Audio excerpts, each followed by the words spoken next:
Imagine that an eagle egg accidentally falls into a chicken coop. What will happen is that the chicken will hatch that egg along with the others she is already hatching in the coop. Eventually, the chicks will hatch, including the little eagle. That chicken will take care of the eagle as if it were her own child.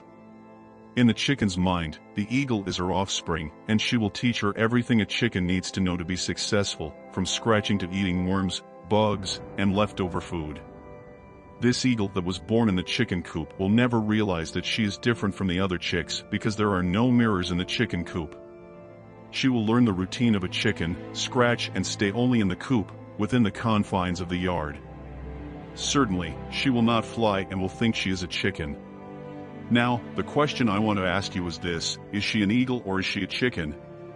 She is an eagle. The big question is that she doesn't know she's an eagle and, furthermore, has acquired chicken habits. She is protected by the chicken coop system, which ensures food and safety. However, in the end, she goes into the pot. At some point in her life, when she looks up at the sky and sees an eagle flying, she may feel an attraction because deep down, she knows she is an eagle, that something is wrong inside her. Because, in fact, she is an eagle. This story speaks a lot about our identity, who we are and what we are. This does not depend on the system, what we have, or the values society gives us. The great truth is that we already have our identity and value, regardless of the circumstances. Self-esteem is essential to stand out and not just be another face in the crowd. Our way of being influences our results in all areas of life, both financially and in our relationships with people in general. Everything we do and achieve is a consequence of all the values, teachings, and beliefs that we have within us, and that were learned by us through the environment in which we live. Our references can be on the ground, in the chicken coop, or flying up high. Time only moves forward, and the clock never goes back. The time that is past is time that has been left behind, and therefore, we cannot waste it, and we have to use it with creativity. Time never comes back, and we should invest the most precious currency in the world, which is our time, in something that is worth it. Many people would pay billions or trillions to have one more second, and yet all the money in the world cannot buy it. Therefore, we should not waste our time on things, people, or situations that do not deserve even a second of it.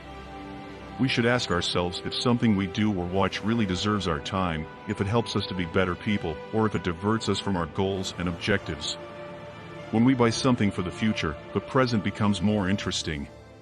It is important to have goals for the future so that the present is valuable and useful. Time is something that cannot be chosen from front to back, but we can choose it from back to front. When the hand points, it's over. We cannot go back in time, and therefore, we should invest our time wisely and not waste it. What I mean by all this is simple: don't waste time thinking that you're not capable of doing something that you really want to do because of fears and beliefs. None of that is really you, it's all just influences from what you've lived and learned. Just like the eagle in the story, which behaved like a chicken even though it wasn't. The truth is that it's very difficult for us to realize this without someone telling us. We live in a society where the system itself takes away our individuality and makes us think that we're all mediocre. The system creates limitations for us, makes us afraid to grow because of the risks we'll face along the way, and then buys our freedom with cheap consumerism. It pushes us to believe that we need trinkets to stand out from the crowd, but in reality, each one of us is an eagle. The system is the chicken coop that turns us into mindless chickens, metaphorically speaking. I want you to leave this video with the mindset that you can do whatever you want, and that the fear you have of taking certain initiatives is only in your head. Stop wasting time pecking at useless things that don't add anything to your life. Okay, let's stop with the metaphors and be more practical. Stop wasting time pecking at junk on the internet all day, consuming quick dopamine hits that don't add any real value to you as a person and only steal your time. Stop being afraid to approach women and talk to them. Whatever fear you have, it only exists in your mind. It's normal to make mistakes, to not know how to act at first. And don't think that this is just your limitation, because everyone goes through it. It's the same as the eagle in our story. If it wants to be free and start flying, it will take time, it will suffer falls, but with time and practice, it will fly as high as any other eagle, because it has everything it needs to make it happen. It just needs practice. Similarly, you also have everything you need to become a person you want to be. All you need is courage, initiative, and practice.